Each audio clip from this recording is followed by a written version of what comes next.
ఈశ్వరా నిన్ను ఎట్లా పూజించాలి శంకరా ఏ పూలు తేవాలి ఈశ్వరా నిన్ను ఎట్లా పూజించాలి శంకరా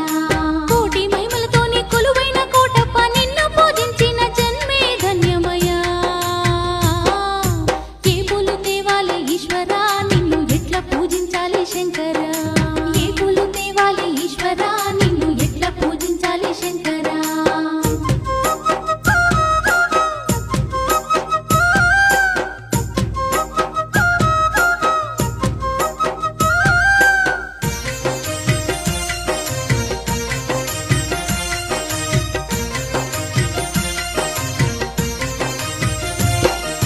దివ్య మంగళ రూపం దీనుల కాచే హస్తం దిక్కులన్నీ ఏలే సక్కాని శంకర